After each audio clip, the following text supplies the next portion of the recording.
আসসালামু আলাইকুম। আজকে আমি আপনাদের সাথে এই ডিজাইনার কাপড়ের ফুলগুলো তৈরির নিয়ম শেয়ার করব। এই ফুলগুলো তৈরি করা খুবই সহজ। আপনারা খুব সহজভাবে এই ডিজাইনার ফুলগুলো তৈরি করে নিতে পারেন। তো এখানে আমি 1.5 ইঞ্চি পরিমাণ চওড়া একটি কাপড় নিয়ে নিয়েছি। আর এই কাপড়টি লম্বায় রয়েছে 20 ইঞ্চি পরিমাণ। আপনারা চাইলে আরও বেশি লম্বা নিতে পারেন। তো এবার আমি এই কাপড়টিকে এক সাইড থেকে এইভাবে একবার ভাঁজ করব, দেন আরও একবার ভাঁজ করে নেব।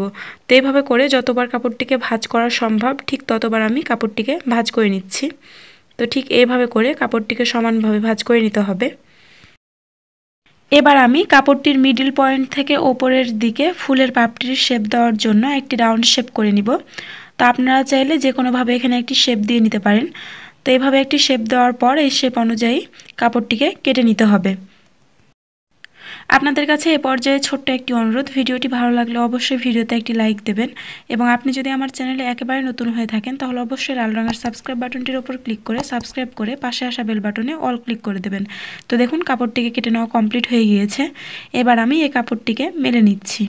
তো কাপড়টিকে এইভাবে করে মেলে নেওয়ার পর এখন আমাদের সুই সুতো নিতে হবে। এখানে আমি সুয়ে মোটা করে সুতা দিয়ে সুতার শেষ মাথায় একটি গিঁট দিয়ে নিয়েছি। এবার আমি কাপড়টির যে কোনো এক সাইড থেকে বড় বড় করে সেলাই উঠিয়ে নিব। তো এভাবে করে পুরো কাপড়টিতেই বড় বড় করে সেলাই উঠিয়ে নিতে হবে। এই ডিজাইনার ফুলগুলো তৈরি করা খুবই সহজ। আপনারা যদি শুধুমাত্র একবার পুরো ভিডিওটি মনোযোগ দিয়ে দেখেন তাহলে আপনারা নিজেরাও এই ধরনের ডিজাইনার ফুল খুব সহজেই বানিয়ে নিতে পারবেন। আর এই ফুলগুলো যে কোনো বেবি ড্রেসের সাথে অথবা ব্যাগের সাথে অ্যাটাচ করে নিতে পারবেন। তো বাকি সেলাইটা আমি অফ ক্যামেরায় করে নিয়েছি। এবার আমি এই সুতাটিকে যতটা টানা সম্ভব ততটা টেনে এই সাইড থেকে আরও একটি সেলাই উঠিয়ে নেব। তো এইভাবে করে খুব শক্ত করে আরও একটি সেলাই উঠিয়ে নিতে হবে। তো এখানে আপনারা সুতাটিকে একটু টাইট করে টেনে তারপরে সেলাইটিকে উঠিয়ে নেবেন, তাহলে ফুলটি একদম মাঝখান থেকে শক্তভাবে সেট হবে। তো দেখুন এইভাবে করে সেলাই উঠিয়ে নেওয়ার পর বাড়তি সুতাটি কেটে নিতে হবে। এবার আমি সুতার বাড়তি অংশটুকু কেটে নিয়ে ফুলটির মাঝখানে একটি পুঁথি যোগ করব। তো আপনারা আঠার সাহায্যে যে কোনো একটি পুঁথি ফুলের মাঝখানে অ্যাটাচ করে নিতে পারেন।